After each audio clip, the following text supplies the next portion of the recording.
All right, but it is 12, so let's do it. Welcome, everybody. It is so nice to see you here today. And we do see you because it is a meeting format. This is also on YouTube, so if you don't want to be seen, please go ahead and turn your cameras to off. And you are here today to see an author talk with Bridget Quinn and Kate Schatz. And we welcome you. I put in the link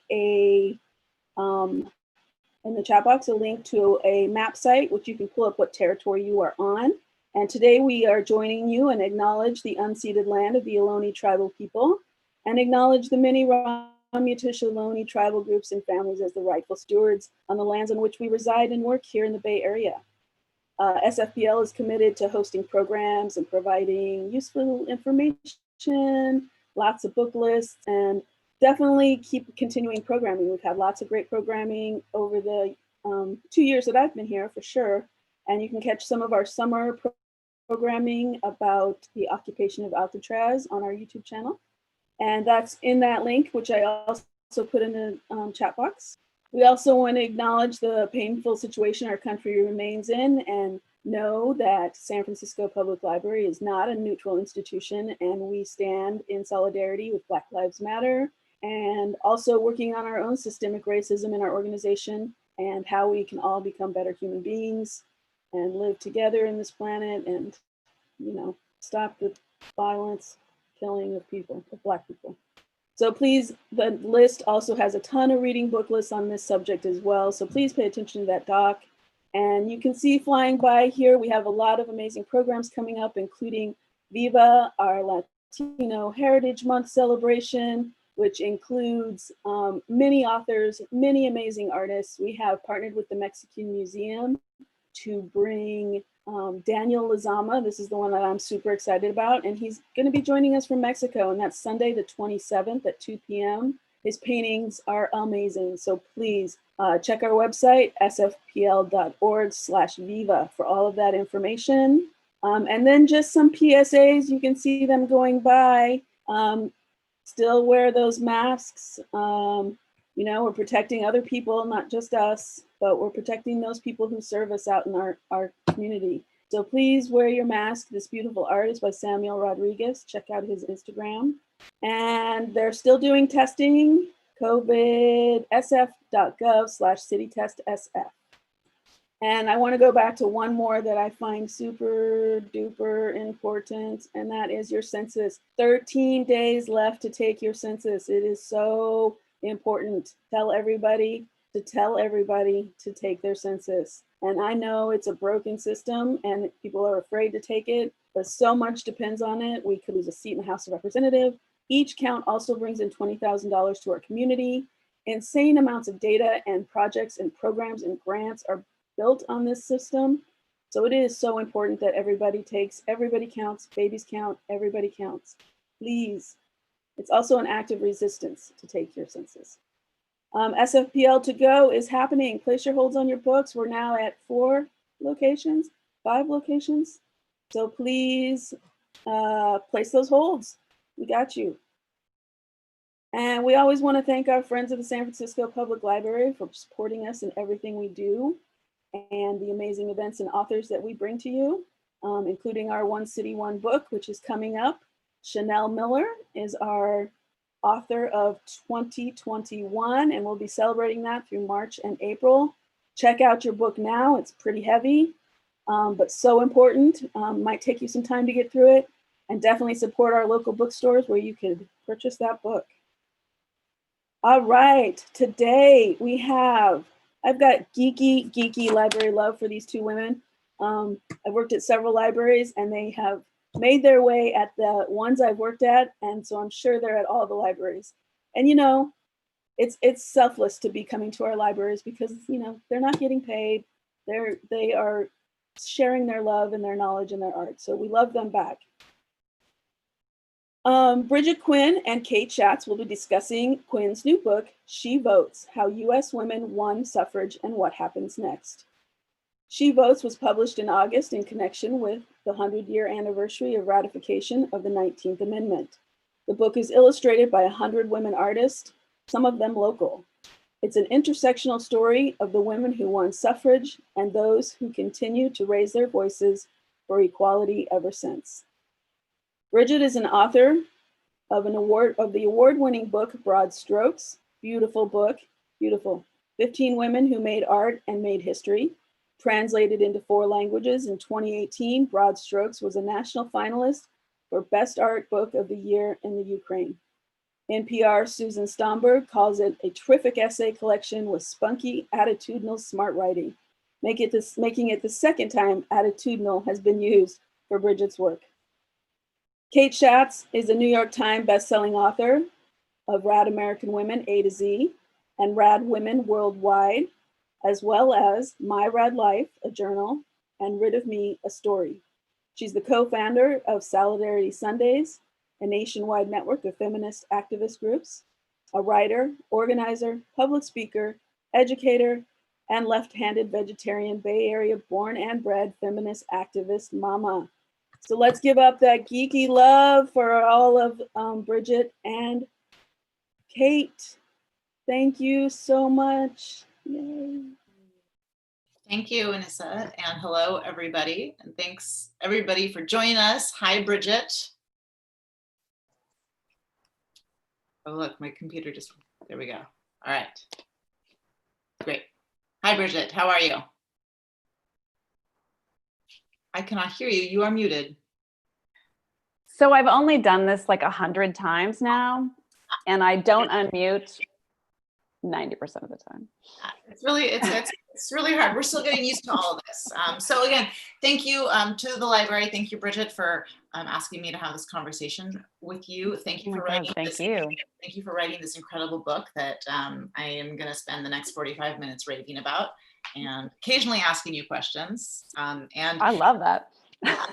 and per the start, thank you, Anissa, for sharing that website. I am coming to you from unceded territory of the Southern Pomo. I'm actually in Guerneville, where it is beautiful out and there are blue skies and no smoke. So I'm happy to patronize some West Sonoma County businesses that have been really struggling. So that is where I am. And where are you, Bridget? I am on unceded Ohlone land. That is where I usually am, but I have escaped for the weekend. So Bridget, I know a couple things that you and I have in common. We are obviously both writers. We are both Virgos. We've learned. Happy birthday. Mm-hmm. Happy birthday to you. And we are both storytellers, and we both get really geeky, to use the word today, about women's history and voting history. And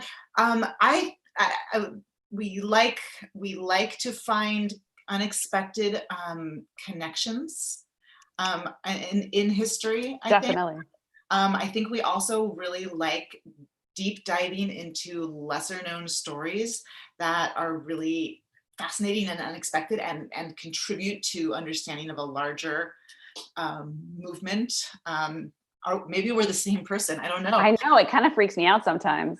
Seriously, when I got Rad American History A to Z, which came out after I wrote my book, but before mine came out, it was shocking. We have a lot. Yeah. And so I think the other thing, and I have a lot of things to say. I just love your book so much. There's a lot to talk about with it, but because we are both Virgos, maybe this is why we also both were drawn to a really particular narrative structure to the book. So my book uses the alphabet as an organizing principle. And when I picked up She Votes and really started to go through it, the first thing that I was like, oh, structurally, it's so interesting. So you've chosen in this book that tells the story of the 19th Amendment and how women won suffrage, but doesn't stop there.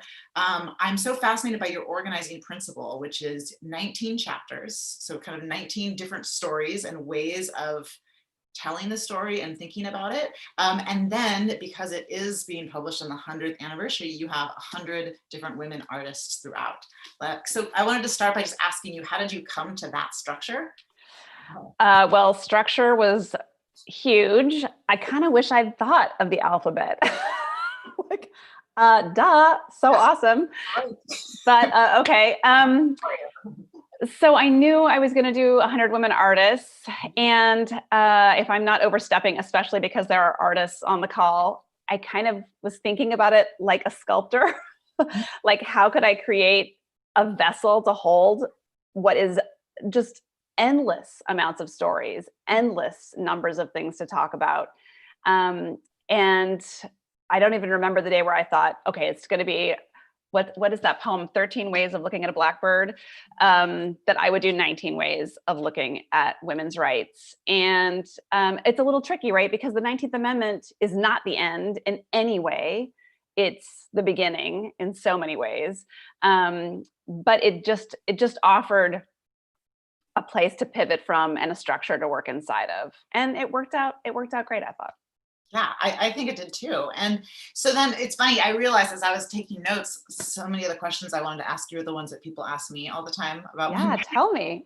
Like, so how did you decide on the structure? But then also, of course, the big question, how did you decide which stories to tell? So I would, for people who haven't read it, you have, you've got Seneca Falls, like you've got, stories about the Silent Sentinels. You've got some of what we would consider maybe like the classic stories of the suffrage, of suffrage history. But then you have these, you've got a whole section on Mary Cassatt. You have the Sacagawea chapter. You have Jeanette Rankin. You have the wonderful one about bloomers in basketball, and so which I love. So how did you decide what got in? Well, the bloomers and basketball story is a story I've wanted to tell for 10 years. And so it was just like, I'm going to make this fit. Like sometimes you just want to do that, Well, first of all, part of me, even though the mainstream story of ratification of the 19th Amendment and the development of women's suffrage is not the true story, because lots of histories are happening at once. That is the story that's kind of come down to us. And that's come down to us in big part because Elizabeth Cady Stanton and Susan B. Anthony wrote a 4-volume book called The History of Women's Suffrage. And so they were able to control the narrative.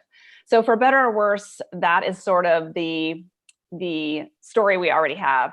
And I kind of feel like it is, and even though that's a story we already have, most people don't know it. So I did feel like I wanted to both retell the kind of mainstream narrative and then undermine it in a certain way as I went along to tell other things that were happening, a more honest reflection, I thought, of what was happening. And I wanted to choose stories in a lot of cases that just, broad strokes is a little bit this way too, which is that stories that drive my interest is why I selected them. So I grew up in Montana. Jeanette Rankin was the first woman elected to national office. She's from Montana. My cousin made the statue of her that's in Washington, D.C. in the Capitol Rotunda. And so that's partly why I wanted to talk about Jeanette Rankin. So I allowed myself that choice when I had, such a small amount of space to work with to tell this giant story. I sort of allowed my own passions to drive it. And sometimes that's super idiosyncratic and sometimes that's super important. Like Nell Irvin Painter, who is an amazing historian from Princeton and also an artist. She wrote the biography of Sojourner Truth in the 1990s that had a big influence on me. And I was really excited to write what she had discovered about Sojourner Truth, which was that it wasn't that Truth said, "And ain't I a woman," but white suffragists who had sort of created that narrative. And that led me to asking Nell to write the foreword, which I was terrified to write to her and thrilled when she said yes. Okay. She wrote a great foreword. She's so awesome. She's my hero, seriously. I want to, at 67, get an MFA. When you brought up Stanton and Anthony's four-part biography, it's fun. Sometimes I think about I like to imagine, like, if Lin-Manuel Miranda hadn't made Hamilton about Hamilton, like, who else could he have done? And I feel like so much of Hamilton is about Alexander Hamilton's drive to write himself into history. I'm like, wow, what if Lin-Manuel had done Stanton and yeah. right? And Anthony, and just like what if that whole musical was actually just about suffrage and these women who literally wrote themselves in and wrote the story. So I noticed in your introduction that you, similar to what I do in my book, I take great pains to make sure people know that I am not an historian. Like, I am not a professional. I'm not a capital H historian. I do not have, this is not my degree. But you and me, we're both storytellers. So I wanted to ask if you could talk a little bit about the difference you think in, what's the difference between a storyteller and a historian, especially when the storytelling is telling stories of history? To me, the difference is a kind of soul that I'm striving to tell a story and to reveal something in people. And I think historians are tasked with cause and effect very often, and in showing maybe the economic or the social, or in the case of art history, the artistic reasons that things happened. And I'm really interested in those things alongside kind of the beating heart of why we should care, why it matters now. I mean, one of the things I'm guessing you found this too, like the more you look at history, the more shocking it is how much it is of your time, and how much everything that's happening in the 1850s, you can see happening now. Mm-hmm. I mean, it's like, I'm working on a new book right now about the French Revolution. And if you don't think that women's rights can be taken away in a second, guess what? They can. And they have been before, and they could be again. Mm-hmm. So I guess that's the difference to me, is just I'm looking to tell a tale and to engage emotion, and that hoping that emotion will then drive interest and drive further inquiry into those people, places, times, things. I think that you do something interesting as a storyteller in this book that I was really struck by it, and I was like, oh, this is fun, which is that you give yourself a lot of creative license. So you have a lot of moments in here where you imagine the scenario, right? And I think that's so important, especially when we're dealing with histories of marginalized people who didn't count from the historical record. So we don't have a lot of photos. We don't have, everything written down necessarily. So I love your moments. There's a lot throughout where you'll kind of be like, I don't really know what happened that day, but I like to imagine that Susan B. Anthony was doing this. And like, I can imagine that so-and-so did this. And that's, to me, that really stood out as like, that's a kind of creative liberty that an historian is. No, totally. It's also a way of me saying over and over, kind of reminding the reader, I'm not a historian. Like, I'm living into this dream world of the past, the same as you. But especially the thing about marginalized people, like, also as a white woman, I don't want to be saying I don't know. Like, I can imagine, and I hope I can enter into it with empathy, but I don't know.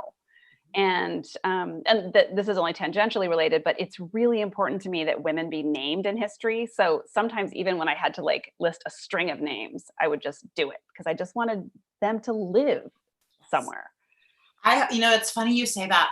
I feel the same. And it's interesting when you're writing about historical women, so often that they have very long names, because so often they went by both their maiden name and their married name. Right. I remember in my book, Rad Women Worldwide, I write about the women who were the ENIAC programmers, early computer programmers from the 40s. And there's 6 of them. And each of them have like 4. They're like Betty Ann Snyder Holder. They have these very long names. And I looked at them over and over. And it from a writing perspective, I was like, oh, this is so bulky. But like, I want these names to be in here. I know. I'm dealing with this right now with all these long French names where everyone has super long names. And you're like, oh my God. But you have to. So as someone who's not an historian, but clearly loves it and did a ton of research for this book, you've already mentioned Nell Irvin Painter as a huge inspiration. I wanted to know, who are some of the other historians who you learned from the most in putting this book together, whose work you really looked to? Wow, that is a really great question. There was, and of course, and now I'm going to draw blanks on people's names, but is her last name Wagner? Sally Rush Wagner.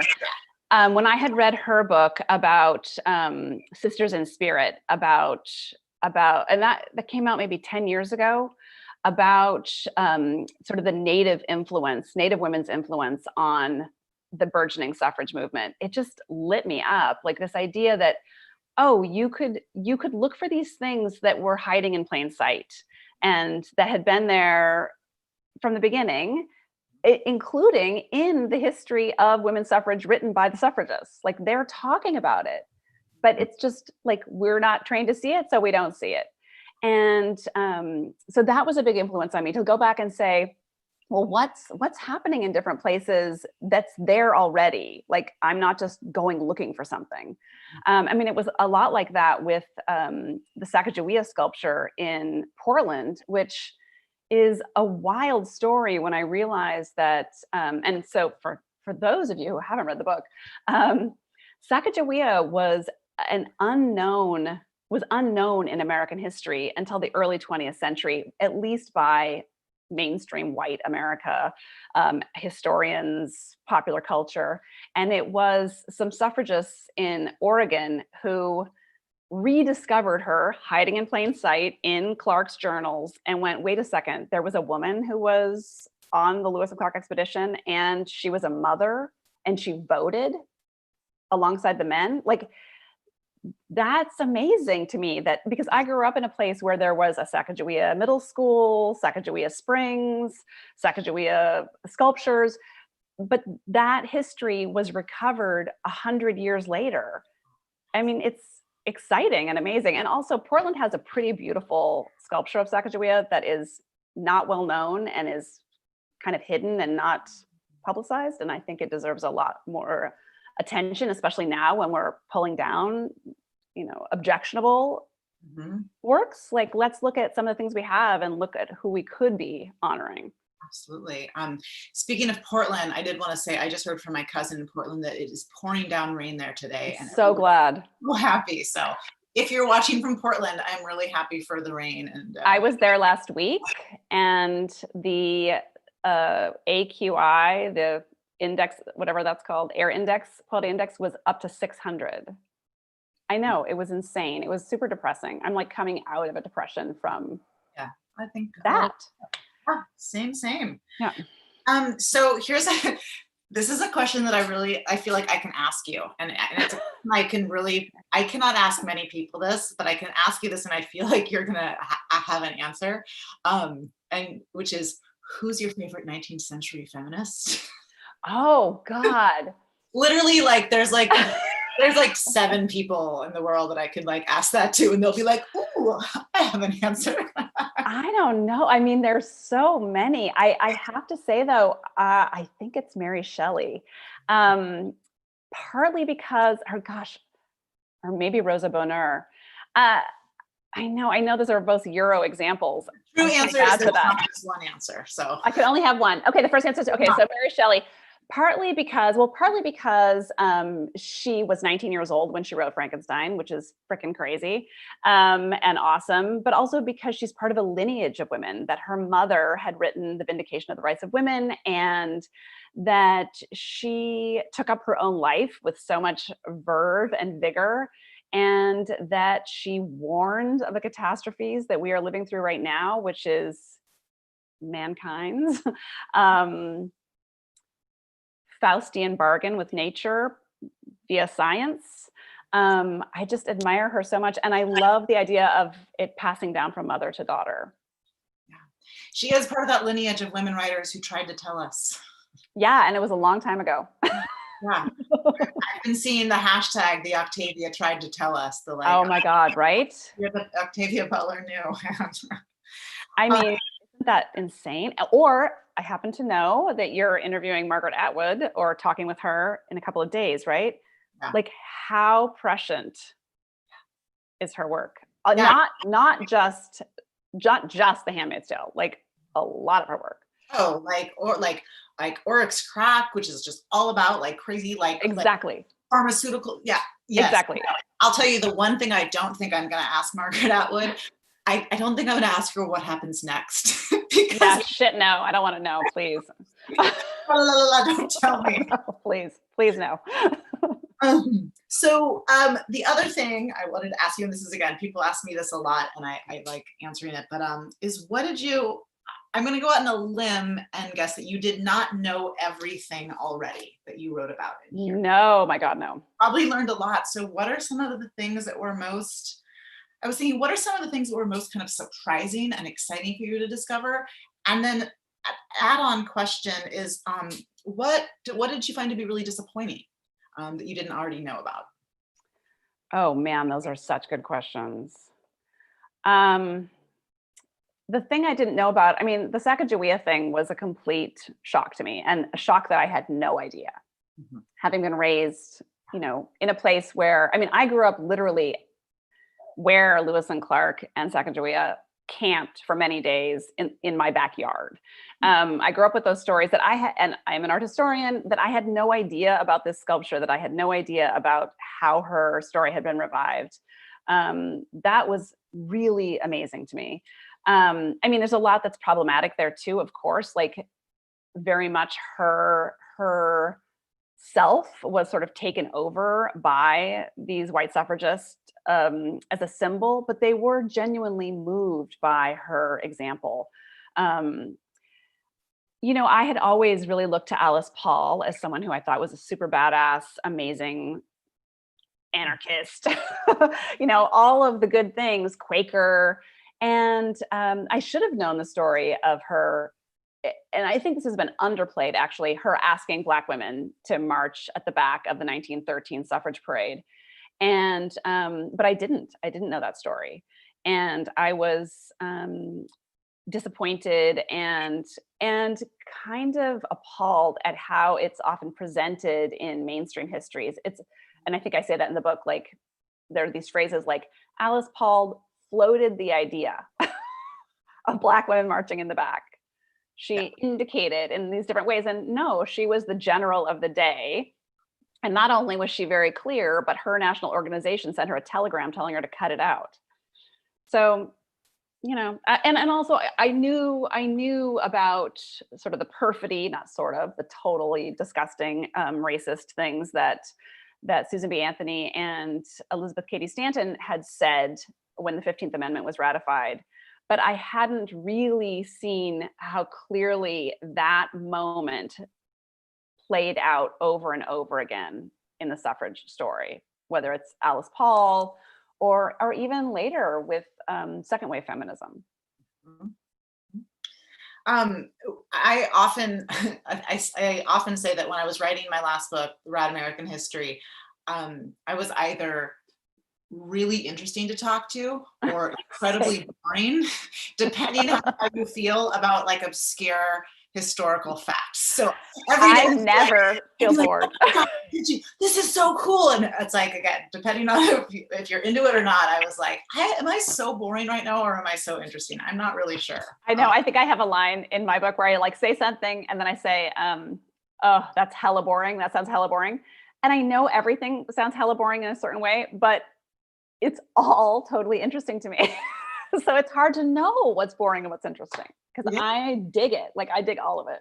Yeah, and I think you did a great job in really pulling that out. I remember one of the 19th century American feminists that I really am a little bit obsessed with is Matilda Josslyn Gage. Oh, completely. In fact, I wanted to write about her, and there were just so many women of that time, but say more. Yeah, well, so for one, I just love, that's when I was also learning about the Haudenosaunee, just that she was adopted into the Mohawk clan. She was very close with Native women, and she was actually able to vote in tribal council in like the 1860s. And then she, like Susan B. Anthony, was arrested for trying to vote. She tried to vote in a school board meeting and was arrested, but she had already voted with women in tribal council. Totally. But then the fun fact that I found about her is that because I wrote a chapter in my book on witches and the history of witches. I know, I love that. And so she is really kind of credited with being the first person to write about the persecution of witches as sexist, as misogynist violence, and really linking like it's because they were women with power. And then I found the fun fact that her son-in-law was L. Frank Baum, who wrote Wizard of Oz. Oh my God. And he created the witches in Wizard of Oz, created Glinda the Good Witch, because he was so influenced by his mother-in-law. He was like, really loved her. They were really close. And he was so impacted by her philosophy. I love things like this. He wanted to show that witches were not always bad. And so that's where Glinda the Good Witch comes from. Like, that's the kind of stuff that I get. So me too. I get so jazzed by things like that. I remember reading that and like, it's like all I talked about for a week. That is my favorite kind of historical thing. Like, to see the connections across time and to see, I don't know. I love that. Yeah, but that's like the. But it's kind of like your story. So like in reading your book, there were certain things I did not know, right? And it's shocking, but the Korematsu versus the United States, where the young woman is in class and it's her dad, right? Who she finds out is part of history and is this important. I mean, it's super cool. And this is also why we need more history. I mean, Americans, we're very bad at tracking history. And I get really offended when people say I've written a revisionist history, because it is the history. It's not the history that's being revised. Mm-hmm. Yeah, and I think sometimes I've found myself sometimes making a case for, like the kind of histories that I like to write about. Like, this is not like telling women's history, telling Black history, like centering and highlighting these histories that have been marginalized. This is like a civics project that everyone should be on board with. Because like, if you like, totally, if you're super into America and you love this country, theoretically you want to know the biggest, broadest history possible. You want to know all these stories because they are all part of the fabric of the nation. This isn't just like dragging some obscure stuff and making it important for no reason. This stuff was actually literally happening. You don't want to have the most narrow view possible. You want to know as much as possible. And also because we got where we are now because of all that happening, not because of the little thread that was pulled by some historian in the 1970s or 1980s. Yeah, I love when you refer in your intro. Or in the first chapter about Seneca Falls, you kind of make a joke. I'm trying to find it. You talk about how Seneca Falls is one of those history word packages like Magna Carta or Teapot Dome scandal, and that cracked me up because I don't know what It's like, did the Teapot Dome scandal have a really good PR agent? Because I know why. I don't know what it was, but I remember my AP history teacher making a huge deal. And I'm like, same. And like Tippecanoe and Tyler too. Like, what the hell is that about? I don't even remember. But I know that. But that's why all this stuff, Sheila Schroeder wrote, Bring Back Civics. Like, yeah, we do need to bring back civics for sure. And history is always evolving. Yes, completely true. Yeah, and it's also happening now. So I do a lot of talks. Oh, I was going to ask you actually, because my books are aimed at young readers, and yay! But I write them for people of all ages. But I wondered if you had. I love that you also include in your book toward the end. There's an open letter to your teenage daughter and to other young people. I end with young, and you end with young. Yes, mostly, almost. And I wondered, when you were writing the book, do you ever have an ideal reader in mind? Like, if you imagine like some person just snuggled up with the book, like highlighting and underlining and loving it, does that person have a face or an age or a gender or? It's funny you'd say that because this person does not have a gender, which I think people are surprised by. I'm always kind of surprised that people think my books are for women. Like, they're for everybody, man. Anyway, okay, but to carry on, the people. So I do find that a lot of people my age seem to be interested, and I'm in my 50s, in my books, or maybe that's just the ones who are reaching out to me. But if I think about the voice and I think about who I'm talking to, I was a high school teacher for a lot of years, and that's really who I'm talking to. These super smart, super alive, but kind of easily bored for good reason, man. I hated high school. Like, like I feel responsible to keep them engaged, sounds dead even, to keep them kind of like turning the page and to want to know more. That's my job, is to light them up. It's not my job to entertain in a certain way, but it is my job to say, look here, and it matters.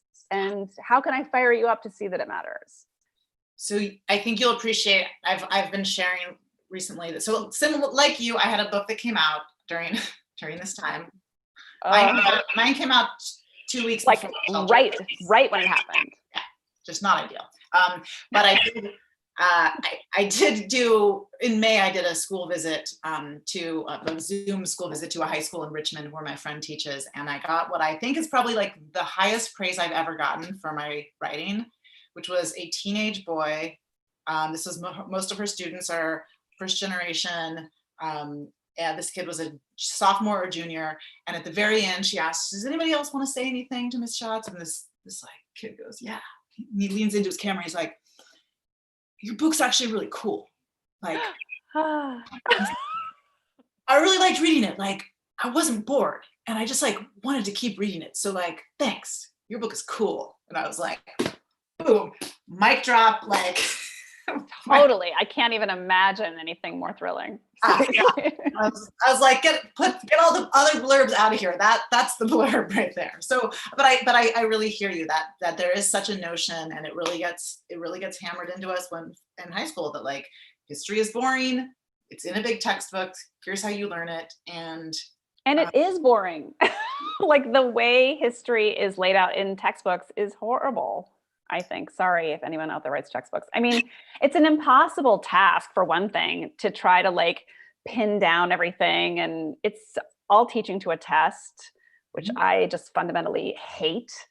I mean, I was a teacher, but I was like, but I'm kind of anti-education in a certain way. Not anti-education, I'm anti-test. Somehow, I don't know. I feel like I went too far just there, but anyway. I feel you. I was a teacher too. So I wanted to talk about the art, of course. And I feel oh my God, yeah. We talked about the art yet. So that's how did you choose all of these artists? I did not choose. Oh. That is how. Okay. Good. I would have loved to have been that person. I'm just going to show. This is like. I know. How effing great is that? I love it. There are so many. I mean, okay, so first of all, Chronicle books. I know. Audre Lorde. She is, I mean, there are so many amazing pictures in here. Or like, I love this one of Susan B. Anthony. Like, instead of like a demure little lady in a bun, like not so much. So Chronicle, who publishes amazing art books, found all of the 100 women. I could never, I'm a Virgo, but I'm actually not great at organization. I can't imagine. I mean, you've worked with one artist in collaboration who is fantastic. I can kind of imagine doing that, but I can't imagine the herding of 100 people, much less artists. But I did get to see things as they came in. I got to comment. And the other thing is that I just really trust artists. Like, I know it's going to be awesome. And I trust the editors of Chronicle. And the first time I saw everything laid out, I just had that like sweaty, great feeling you have when you look at good art, like, and you're excited. And I just feel really honored and lucky to be able to have their work in my book. Like, it's the greatest thing. Yeah, it's really beautiful. And I think that I really appreciate how you do include and center art, not just the visual illustrations, but the stories about artists in this. And that's something that Miriam and I try to do in our books, is making sure that art is a part of history and culture. It's not just art history over here that you learn about separately, but the role of artists is central to all of this. So it's central. And also a lot of times it was the only way, and I mean, I think we're seeing it again now too. It was the only way that women could kind of reach through the apparatus of media of their time and speak directly to everyone, whether it was the silent sentinels holding banners and, you know, dressing a certain way, or the kinds of postcards that were sent out in the early 20th century. I mean, there were also anti-suffrage postcards that were insane. But art has always been a way of speaking to everyone quickly and efficiently. Mm-hmm. You know, that just made me think, did you, one of the challenges I think about writing, like you said, history is always evolving. And so writing about it is hard because you think you're finished with a book and then you learn something new. So I was wondering if, since you've finished, have you learned more things about suffrage history that you've been like, I wish I had included that? And I'm specifically about the New York Times and the section that they did on the 19th Amendment last month. Right. That Veronica Chambers edited, and she did. It was amazing. It was amazing. Down, drop dead, stunning job.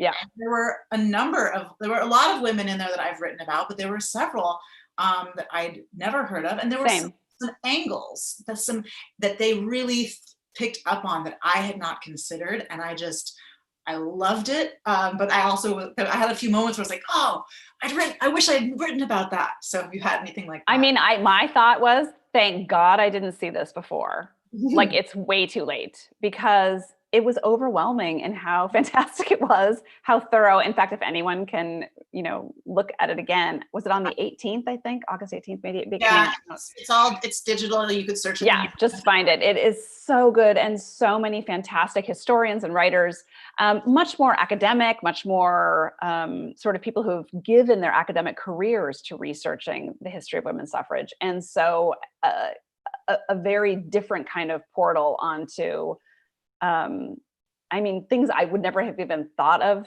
looking into. I mean, one of the things I found so interesting that of course I would write about now was how the Spanish flu pandemic affected women's suffrage, right? Yes. And of course I knew about the pandemic, but I really only wrote about the World War II aspect or World War I aspect. Mm-hmm. I didn't write about the pandemic. So even things like that, where our history now makes other things more essential. I mentioned Black Lives Matter just in my open letter to my daughter at the very, very end. But of course, that's something I would want to write much more about, given where we are now. And I can think of many things like that. I mean, I also didn't want Trump to be a big part of the book. I didn't want to give any energy to him. But it's hard.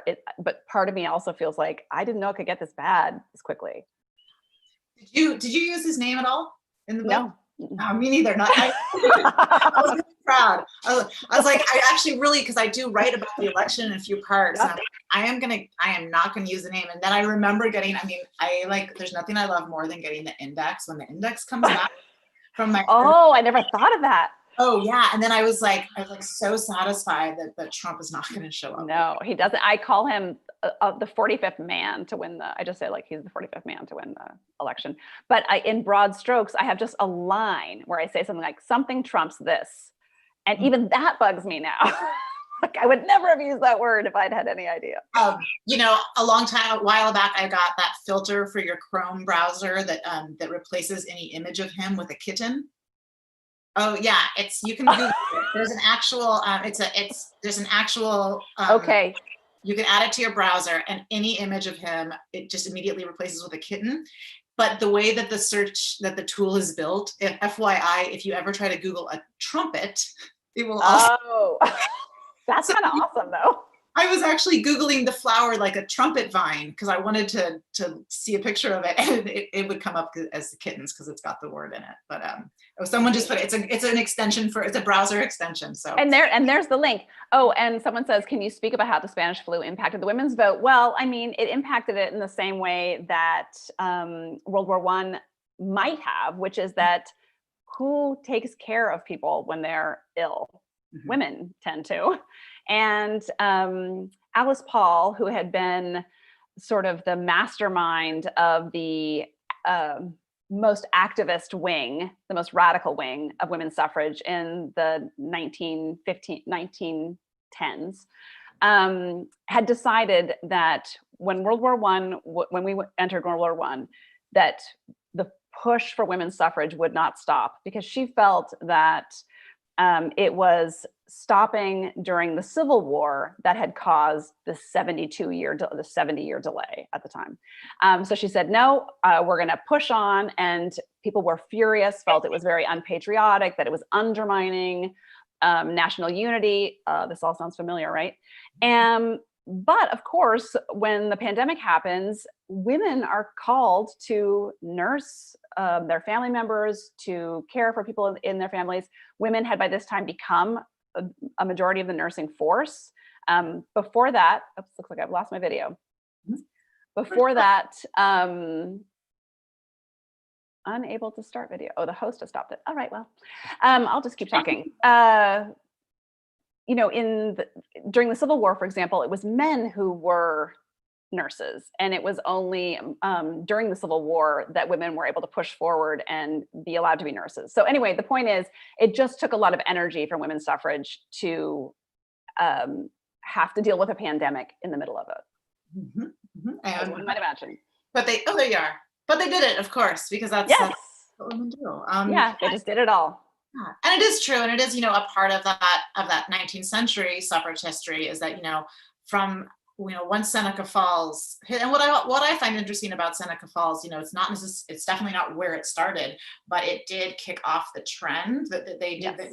The commitment they made at Seneca Falls to, we're going to do this again every year, having these conventions, which did happen, and they held them every year, except for when they had to take a break during the Civil War. Right. And also them deciding, just them saying, this is important. This is a moment. This is a moment in history. That made it a moment in history. Right. And that's also something to think about now, I think. So if other people have questions, they can go ahead and pop them in the chat. I certainly have more, but I wanted to make sure that people. Thank you, Diana. If you want to ask, you can pop them in. I can scroll up too and see if there's more. Someone did ask. Actually, I saw in the chat. Someone asked if you have, because we were talking about being teachers and books like this being, again, this is such a good book for a classroom. Do you have any curriculum that's associated with it, a teacher's guide? I know I don't. I know I should. Do you? What? This should be on the to-do list. For some of my books, I do. This most recent one, I have not actually gotten that together yet. It would be really good. I have not done it. I just don't know where to start and feel a little overwhelmed, but I need to think about that. What was happening in Seneca Falls that produced these female leaders? Well, what was happening is that Seneca Falls is named after the Seneca, who are one of the Haudenosaunee tribes, who are the basis of the American Constitution, the concept of unified, discrete peoples working together, trading together, create separate cultures, but related cultures who are mutually providing security, et cetera, et cetera. That's the basis of the idea that becomes the United States of America. And alongside that was the reality in Haudenosaunee tribes, including the Seneca, that women were a vital part of the community, that they were, it's a matrilineal society. Men come to live with women's families. When they marry, women voted in their tribes, as Kate mentioned, and they had a lot of, they owned their own property, they owned their own bodies. Neither of those things were true for American women in the 19th century and well into the 20th. Mm-hmm. And so, yeah, that's probably why Seneca Falls, this tiny town. Yeah. And my understanding too about part of why it ended up at Seneca Falls, and again, you mentioned in the book, why wasn't it at Waterloo? That was really nearby. I know. But at the time, that is Seneca Falls. Also, it's where Elizabeth Cady Stanton was living, and several other kind of suffrage activists who were also abolitionists. But Lucretia Mott was on a tour, and she had gone. Right. She was in the area on one of her big speaking tours. Right. She is probably my favorite 19th century white lady feminist. I love Lucretia Mott. And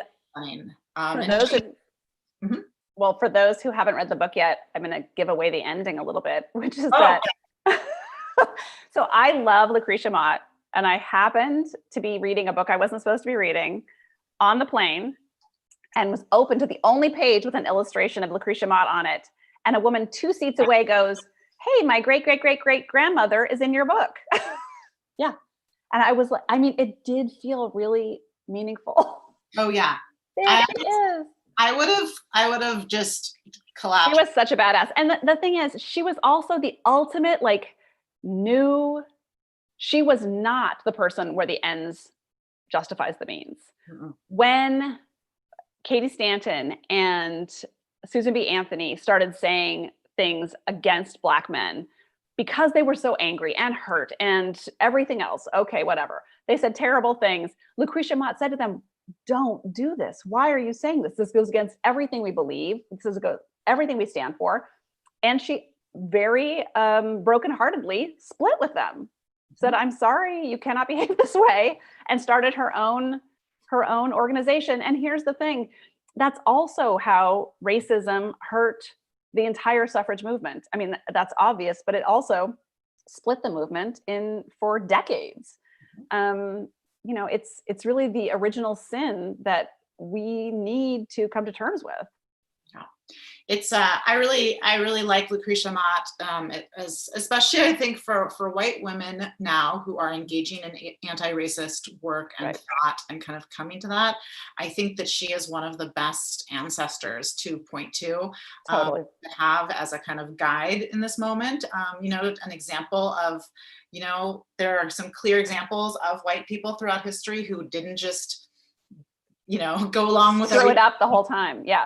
And I remember when I read that she, at Seneca Falls, that she actually objected to the suffrage provision that Elizabeth Cady Stanton put in, because she was so anti-slavery that she felt that the entire American political system was bound up in slavery, in the evils of slavery. And so even voting to her was to be complicit, like to participate in any way was to be complicit in the institution of slavery. And she basically, she was like abolish it all, burn it down, hardcore. So she didn't wear cotton, didn't drink tea, didn't eat sugar, like anything connected with slavery, which was the entire American economic system, she would not partake of. But she also wasn't like a scoldy, irritated, like she was, and I don't know, she was able to be like a shining example without shame. And that I am also really inspired by. There's a really good biography. I don't know if there's putting the links in there. Yes, thank you. I learned a lot about her with her biography. And then I also wanted to point, did you read The Myth of Seneca Falls by Lisa Tutreau? Yes. And I would also say Lucy Stone is someone really worth knowing about too, who was Lucretia Mott's much younger compatriot, and who also really held the line in a way that is, on the right side of history for sure. Mm-hmm. So I would love to, you mentioned, you teased us a little with the idea that you're doing about the French Revolution. Can you tell us anything more? Sure. Well, I'll start by saying that perhaps unfortunately for Americans, the two artists that I write about are Adelaide Labille-Guiard and Elizabeth Vigée-Lebrun. So they both have 3 names, and all 3 names are long. All 6 names are long. So that's a bummer. But it's the story actually of an 18th century feminist, Adelaide Labille-Guiard, who was a painter to the royal court, and her rival, because there could only be one woman who was allowed to be a functioning and important painter, Elizabeth Vigée-Lebrun, who is the more famous part of the duo, who was Marie Antoinette's painter. How the Bastille falls, Elizabeth flees Paris, Adelaide stays, becomes a revolutionary, almost dies because she comes to the aid of women artists, and is lost to history. Oh. So my story is a recovery of her and her work. Fantastic. Oh, I just watched Portrait of a Woman on Fire the other night. I saw that too. 18th century French women painters is sexy as hell, people. You're gonna love it. Yeah. Well, yeah, someone just said that sounds like, your story sounds like a movie too. So from your keyboard to God's ear, that's what I say about that. So what, like, I guess, I wanted to just, as a maybe final question or toward the end question, what do you hope that people take away from your book when they read She Votes? Like, what are the kind of I shared the reaction of the teenage boy being like, whoa, this book is cool, I wasn't bored. Like, what are the kind of ideal takeaways or reactions that you would hope people have? Gosh, part of me resists that idea of in the instructiveness of things, but I also truly want there to be things that people take away. So, I mean, the most important thing is to vote, to effing vote, and to realize, because I was one of those young people who kind of thought it was really punk rock not to vote, for the reasons that you give of Lucretia Mott, but much more half-baked and not thoroughly engaged in any way that was meaningful, and which I regret.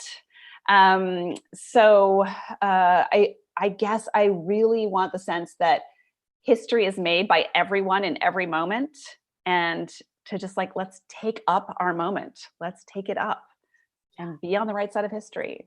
Yeah. We can do this, people. History has its eyes on you. Sorry. Yes. Reference. I'm sorry, but no, I love it. Oh my God. Awesome. And actually, are you involved in any kind of, activism or organizing or efforts around the election? What can people do? We have 48 days to go. I think we have 47. I think it's 47. Not that I'm counting. The organization that first of all, I've been mostly involved with the Feminist Majority Foundation, which is part of Ms. Magazine, which has been doing outreach to college campuses, which is especially difficult right now because college campuses are only sort of half there, not really. And it is essential that young people vote. So finding ways to, and so many of us are parents. One of the things I feel like I did not do well as a parent was to show my kids, because I've always voted absentee, to show them I'm filling it out and it matters. I was taken to the voting booth. Yeah. So I guess a lot of my passion right now is for young people and to try and make sure, because there's so much feeling of disaffection and hopelessness even sometimes, or the other side, it's not what I want it to be, so I'm not going to vote. Yes. But Stacey Abrams has fairfight.com, and great organization that is doing amazing work on the ground, and I think they're really easy to connect with. Yeah. I did see that today at 3:30 Pacific time, Lizzo and Kamala Harris are doing an Instagram live together. What? Oh my God. Okay. On Lizzo? I think, I'm not sure if it's on Lizzo's or I'll figure it out. Kamala's, but I think we can figure it out. Also, I mentioned Kamala Harris twice in She Votes, but I would have mentioned her a lot more if I had realized where she was at. And so someone in the chat did just mention being a poll worker, which that's a great idea. And one of the things about that is there is going to be in-person voting in some areas, and statistically, the vast majority of poll workers are over 65. It's always been something that older folks do. Right. Not working. It's kind of so and a lot of those people are going to be unable to because of COVID. So if you are not immunocompromised, if you're able to, you get training, you get paid to be a poll worker. That is such good information, powerthepolls.org. That's a great organization. And I think that actually you have to be 17 to be a poll worker. So another way to get young people involved, if you have a young person, and you want to get them out there, and that's a real way to see. It's also really helpful because a lot of the problems that were happening in the last election in the spring were because poll workers were older and didn't know how to use some of the technology. It's really true. It's really it's a trip when we think about how intense this is, how important elections are, and then you realize how they actually go down in these little polling booths when now they're bringing this problematic technology, and you have 80-year-old Anne who's been doing it forever. And so get the young people in. Oh man, that's a great idea. I love that. And then I also like to point people to, there's so many different organizations that are coordinating text and phone banking right now. Resistance Labs is a great way to sign up for text banking. But there are, literally just Google phone bank and text bank, and you will find a lot of options. I like to support an organization called Black Voters Matter too. They're in the South. They're a grassroots Black-led org. But resistance labs, other things, I spend a lot of energy convincing people to text and make phone calls. The worst that happens when you call someone is they might yell at you. Yeah. Just hang up. When I was 11 years old, I went door to door in Montana for Democratic races. And I think back about that girl, and when I get stressed out about this kind of thing, and I think, if I went and knocked on doors when I was 11, what the hell? Just dial the phone. Yeah, I'm like, because I still get people saying, I don't like making phone calls. I'm like, well, what do you dislike more? Your rights? Calling a stranger for 4 more years of this. So you decide. Yeah. But, so there are definite ways that people can still get involved. Any final words, Bridget? Vote. Yeah, my words are on my chest. And thank you so much for this. I enjoyed this conversation so much. And thank you to the San Francisco Public Library, who I love. Thank you for writing this book. And I just, again, for people watching, don't just buy, And thank you for writing this book. Buy multis. I'm just going to say, I think that these are books that you buy multiple copies of. And someone did mention in the chat that She Votes is sold out. It is sold out, except on certain platforms, the one you all know I'm talking about. And please, if you would just consider or back ordering and waiting. It's coming into to warehouses right now. But with COVID, everything, it's sold out the first printing, which is fantastic, but it's been sold out for a couple of weeks. So yeah, that's rough, but let's use that to build buzz. Yeah, and hang in there. Everybody wants and nobody can get it, so order a bunch. Yeah, think of it that way. Thank you so much. Great. Have an awesome day tomorrow. Happy weekend, right? Happy birthday and happy weekend. Yeah, Friday. I know. I never know what day it is. Yeah. Bye, all. Thank you for coming. I'm going to unmute everyone so they can give you a big clap. Everyone, you're unmuted. Real time clapping. I'm clapping everyone too. Thank you. It was wonderful. Learned so much. Kate, thank you so much. You can get their books through the library or placeholds to buy. Kate Schatz and Bridget Quinn's books. Lisa, thank you from the back end. Thank you, everyone. Thank you, Anissa. Thanks for coming.